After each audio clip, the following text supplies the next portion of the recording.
نے 2008 میں حاضری دی تو بندہ کتابوں سے پڑھ کر جاتا ہے، ہم تو پڑھانے والے لوگ ہیں، لیکن پھر بھی ایک تسلی نہیں ہوتی۔ پہلی مرتبہ حاضری تھی تو میں نے کسی سے پوچھا، کسی اللہ والے سے پوچھا کہ مجھے بتائیں کہ حاضری کیسے دوں حضور نبی کریم علیہ السلام کی بارگاہ میں، کتابوں میں تو یہ پڑھا لیکن آپ بتائیں۔ تو انہوں نے کہا کہ بیٹا، وہ مدینہ منورہ میں ہی ہوتے ہیں، کہا کہ بیٹا پہلے جانا سیدنا امیر حمزہ رضی اللہ تعالیٰ عنہ کی بارگاہ میں، تمام شہداء کو سلام پیش کرنا، کیونکہ حدیث پاک میں ہے کہ جو ان کو سلام پیش کرتا ہے قیامت تک، جو مسلمان ان کو جا کر سلام پیش کرتا ہے یہ اسے جواب دیتے ہیں۔ یہ خالی لوگ نہیں ہیں، یہ جواب دیتے ہیں۔ تو کہا کہ وہاں جا کر سلام پیش کرنا تمام شہداء احد کو، اور بالخصوص سیدنا امیر حمزہ رضی اللہ تعالی عنہ کو۔ تو میں نے کہا کہ حضور نبی کریم علیہ السلام کی بارگاہ میں حاضری دینے کے بعد کیوں نہ چلا جاؤں، پہلے کیوں جاؤں؟ تو کہا کہ تم نے کتابوں میں نہیں پڑھا کہ حضور نبی کریم علیہ السلام ہر بدھ کے روز وہاں تشریف لے جایا کرتے؟ میں نے کہا ہاں۔ تو کہا محبت تھی تو جاتے تھے نا؟ میں نے کہا ہاں بالکل بات ٹھیک ہے۔ تو کہا کہ حضور نبی کریم علیہ السلام کے بڑے لاڈلے چچا تھے، میں نے کہا بات صحیح ہے۔ تو کہا وہاں جاؤ اور جا کر حاضری دے کر عرض کرنا کہ یا امیر طیبہ، اے حضور نبی کریم علیہ السلام کے چچا، میں آپ کی بارگاہ میں عرض کرتا ہوں کہ آپ سید عالم صلی اللہ علیہ وسلم کی بارگاہ میں سفارش کریں کہ میری حاضری ان کی بارگاہ میں قبول ہو جائے۔ اللہ اکبر۔ میں نے کہا بات سمجھ میں آتی ہے، پھر کہاں جاؤں؟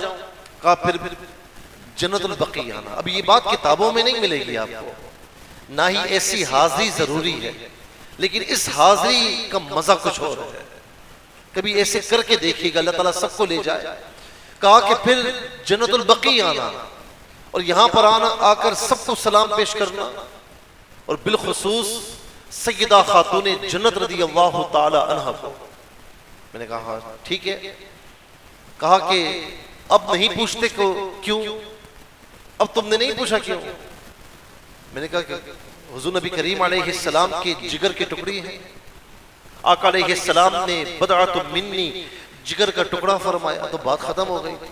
تو کہا کہ وہاں بھی پہنچ کر حضور نبی کریم علیہ السلام کی پیاری صاحبزادے کی بارگاہ میں عرض کرنا کہ آپ کے بابا جان کا ایک حقیر امتی ہے، آپ کے بابا جان کی بارگاہ میں حاضری دینا چاہتا ہے کہ آپ سفارش کریں کہ بابا جان اس کی حاضری قبول فرما لیجیے۔ کہا کہ اس کے بعد جب تم حاضری دو گے تو جو تمہیں مزہ ملے تو اسے پھر آ کر بتانا۔ آپ یقین جانیں کہ یہ حاضری ایسی حاضری ہوتی ہے کہ دل کی مرادیں تک اللہ رب العالمین پوری فرما دیتا ہے، اور اس حاضری کی اتنی روحانیت ہوتی ہے کہ الامان، میں کہتا ہوں بلکہ الامان مجھے نہیں کہنا چاہیے، کہ ماشاءاللہ ایسی حاضری ہوتی ہے کہ مزے کو مزہ آ جائے۔ تو جب بھی آپ جائیں، ویسے آقا علیہ السلام کی بارگاہ میں حاضر ہوتے رہیں، لیکن ایک یا دو مرتبہ ایسی حاضری دے کر دیکھیں۔ کچھ دیر ہو جاتی ہے، دیر لگ جاتی ہے، لیکن ایسی حاضری دے کر دیکھیے گا کہ اللہ رب العالمین آپ کو کتنی روحانیت عطا فرمائے گا۔ اللہ تبارک و تعالی جتنی بھی شہداء احد ہیں سب کو جنت الفردوس میں ان کا اور اعلیٰ مقام انہیں عطا فرمائے، اور اللہ تبارک و تعالی ہم سب کو بھی وہ بہادری عطا فرمائے جو بہادری اللہ رب العالمین نے انہیں عطا فرمائی، وہ عشق رسول کا جذبہ عطا فرمائے جو عشق رسول کا جذبہ رب تعالیٰ نے انہیں عطا فرمایا تھا۔ آمین بجاہ النبی الامین وما علیہ الا البلاغ المبین۔